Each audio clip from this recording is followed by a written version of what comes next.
video is to help you understand what Proctor Free is, a service that we use at Cumberland University that integrates into Canvas. My name is Dr. Jenny Mason. I'm the Associate Dean here at the School of Humanities, Education, and the Arts. I also am a faculty member in the psychology program. Proctor Free is a really great service, and I'm glad it's available. It doesn't require use in fully on-ground courses if you're in person. However, when I do on-ground courses and I want to use every day to teach, and I put my exams online, that's when Proctor Free would need to come into play.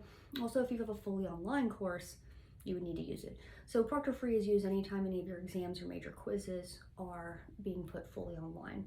The goal is for you not to have to proctor the exam. It does it for you, hence the name Proctor Free. It's as though you're sitting in the room with them, but without having to watch a million students taking their test. Instead, the service does that for you. It's, again, really helpful and very detailed, I think. So when I'm going into Canvas, an online class or a class with online exams, and I want to set up Proctor Free, I start out by just creating my quiz, and then I go into the Proctor Free control panel that's there in Canvas. You'll see sort of 3 tabs for Proctor Free. The control panel allows me to sync that quiz with full proctoring. Sometimes on the first week of class, I'll do a quick syllabus quiz to make sure they read the syllabus, but also really the main point is to make sure it syncs their Proctor Free, so it teaches students how to go through their own student portal, Proctor Free student portal, to access quizzes, exams, turn it on, turns on their camera and their microphone, so that it's listening, it's watching. We can make sure that their computer is prepared for this and has enough, the updated software to be able to use Proctor Free appropriately.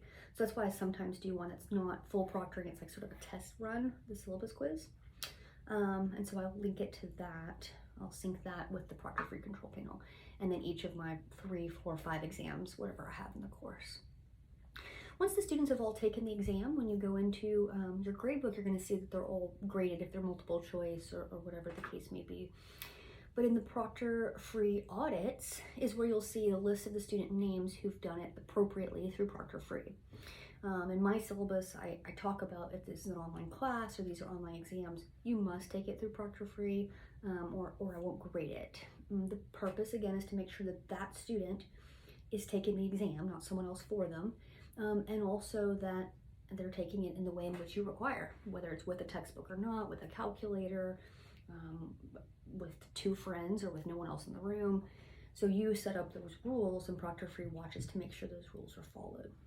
So when you go into Proctor Free audits after the exams are finished and you're ready to kind of check in on how things went, it'll list each of the student names again, when they took them, how long it took them. All that information is very valuable. Pay attention to that. If a student took a 100-question exam in 3 minutes, there's something going on there. So you might want to kind of check in on that, what they've done to be able to get to those answers so quickly. Another thing is if they go overtime, you've asked them to only be able to take it for so long and they're trying to push time. Or if you see their name listed multiple times, that means they've gone into it, seen some of the questions, paused it or exited, and gone back in. It could mean they're having computer complications, so be aware that that is a possibility. Oftentimes when I see these sorts of issues on the first quiz or exam in class, I give feedback as to what I expect on the next one from now on, and talk to them about what the consequences will be if they don't follow those expectations, because I don't want students to be able to pause something, look for answers, come back, and it just look like a computer error. Again, it could be a computer error, but that means they need to use a different computer, one on campus, or one that they can borrow from someone where the Proctor Free works better.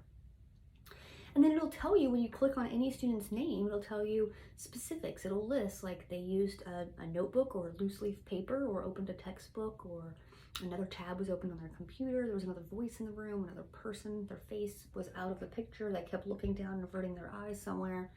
It gives you a lot of really good information. It's useful. Obviously, none of this kind of stuff is foolproof. Even if we're in the room with them, we can miss things.